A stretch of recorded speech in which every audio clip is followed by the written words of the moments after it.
I'm gonna be honest with you. Back when I first started watching homeschool videos on YouTube, I always thought, why do people share things about preschool?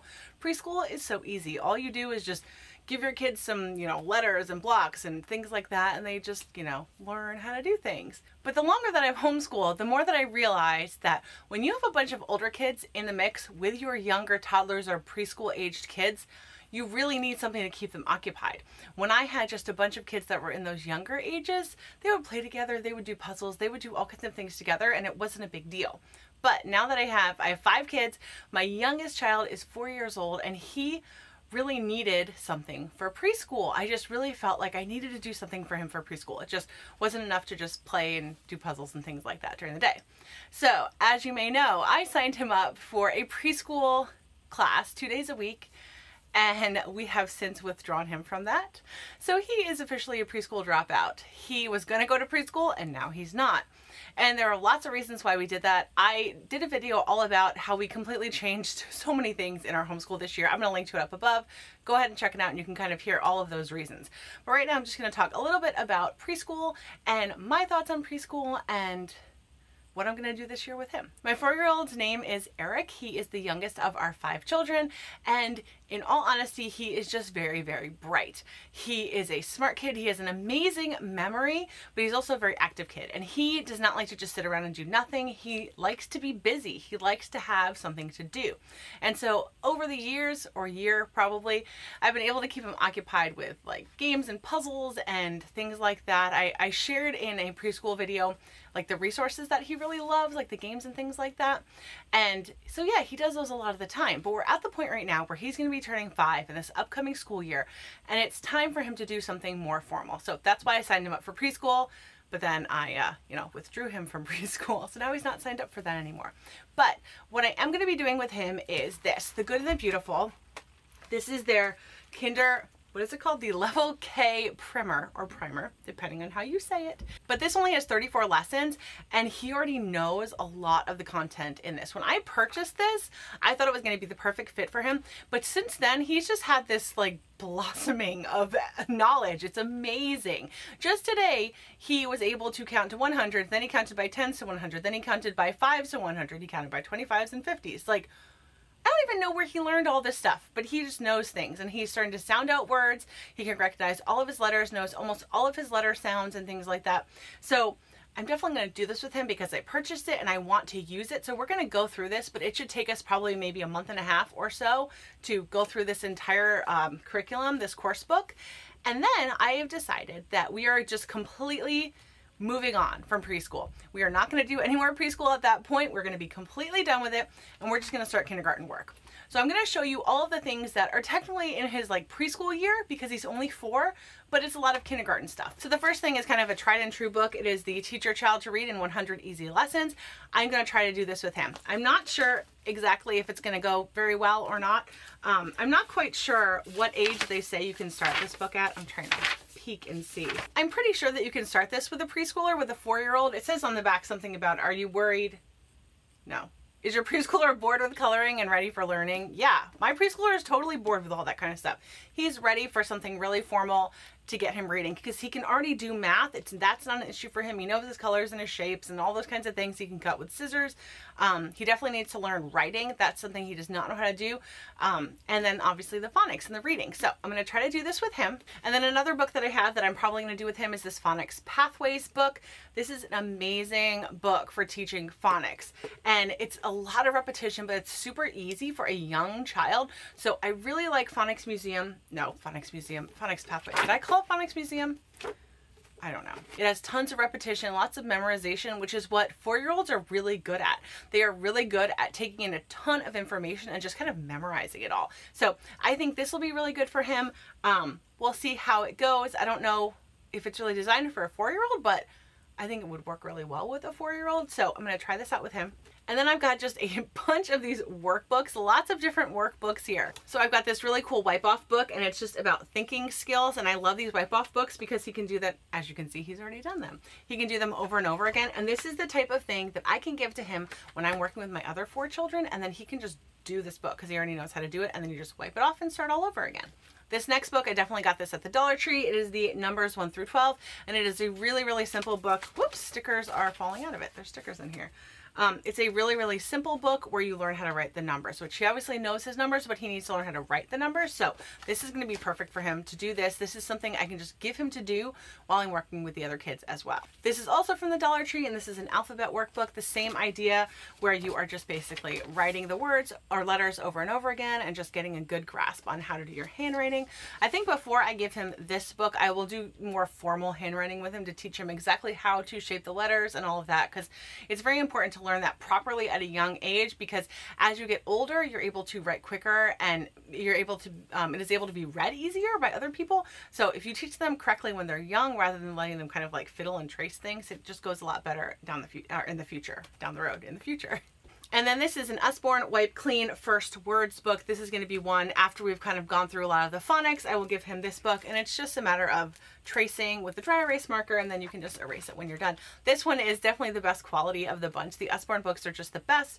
It's like super sturdy and just much higher quality than the ones I got at the Dollar Tree. And then one more thing I have, I'm pretty sure I got this at the Dollar Tree. You can see it's not the best quality in the world, but for a 4-year-old, I am totally fine with giving them a $1 dry erase board and letting them go to town. So as you can see, it has all the letters, and then he can just write whatever he wants, or I can write something and have him copy it. This is really simple, makes it so easy, and I love it. And then the back is just plain white. And before I show you all of the little like manipulatives and things like that that I'm going to be using with him, I'm going to be starting this book. It is the Singapore Math Kindergarten Mathematics Early Bird, and this is actually the second book. There's A and then B. This is B, because he already knows a lot of math, and so I'm going to do this one with him. It is really cute.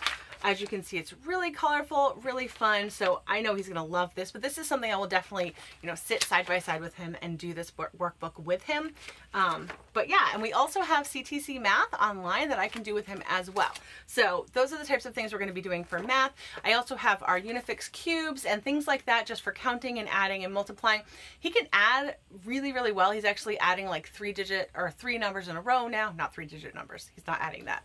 He's adding like multiple numbers in a row and things like that. So as far as like the Unifix cubes and things like that, those are pretty easy for him at this point, but there's still something fun to do for like patterns or things like that, or even making letters out of cubes. There's lots of fun things that you can use them for besides, you know, simple math.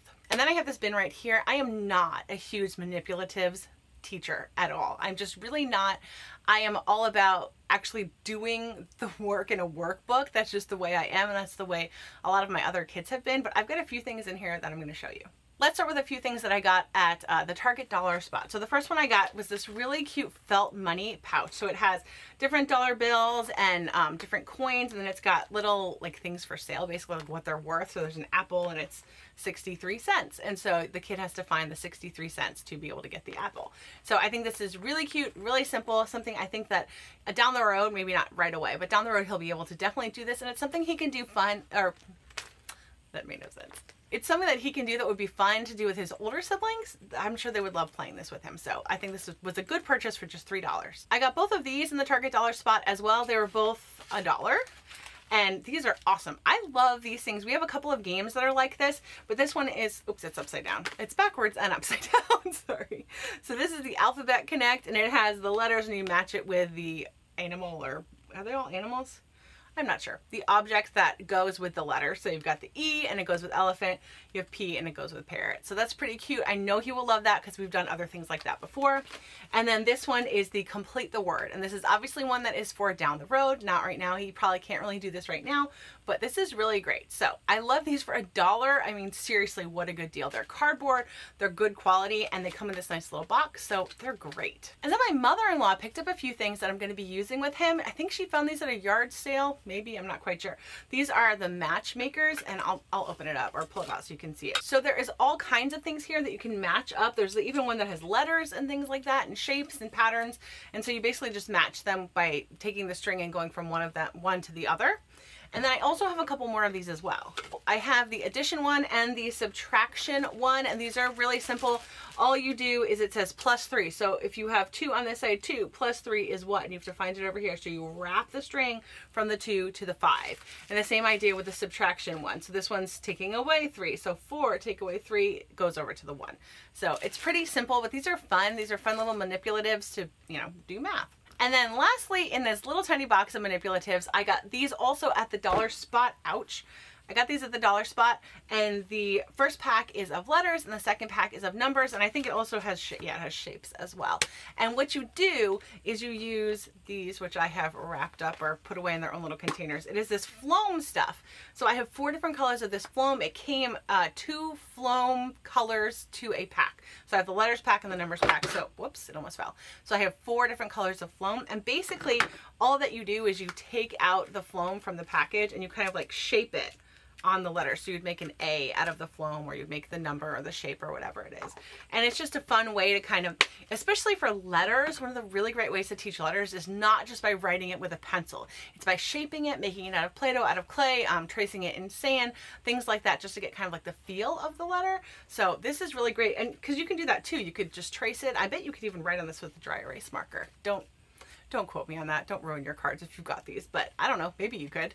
So I think these are going to be really fun. They're really cute, and he loves this kind of stuff. He loves playing with Play-Doh, so I think he's going to really love Floam. He's never had it. We've never had it in our house before, so I think that'll be a really fun treat for him. So besides all of these books and manipulatives, some of the other things that we do in our homeschool is just letting him watch Leapfrog or Alpha Blocks. I love Alpha Blocks on YouTube. That's one of my favorite things for his age, or even for like 1st grade and 2nd grade, because they have sight words and things like that too. So I love Alpha Blocks. What else? I'm going to do some nursery rhymes with him. We're going to learn some songs. And he's also going to be doing all of the history curriculum that I'm doing with my 2nd and 3rd grader. Basically, when I say he's doing the curriculum, he's just going to sit with us and do any of the fun activities. And I actually got him his own little sticker book of the United States, so he's going to do that as well along with us. And yeah, that's about everything. Oh, and if we do an art project or a science experiment or something like that, we just include him. We just let him be a part of our homeschool, and it's really fun that way. So even though he's not maybe doing like the worksheets and the writing and things like that, he's still a part of the experience, and he's learning it all as we go. All right, so that's everything that my preschool dropout is going to be doing this year, because most of the stuff is really kindergarten level, and that's fine. I think one of the best things about homeschooling is that you can do whatever works the best for your children and for your family. You are not stuck in like a certain grade at a certain age and things like that. If you have a child that is, you know, really ahead or really behind, that's fine. You can catch up and you can, you know, work ahead or do whatever you need to meet the needs of that child, which is something that I just like. I think that is probably one of my top 5 favorite things about homeschooling. Thanks so much for watching this video. If you have a preschooler in your homeschool, let me know what you guys are doing this year down in the comments below. Let me know if you have any tips or anything like that. I would love for you to share those as well. Thanks so much for watching, and have a great day.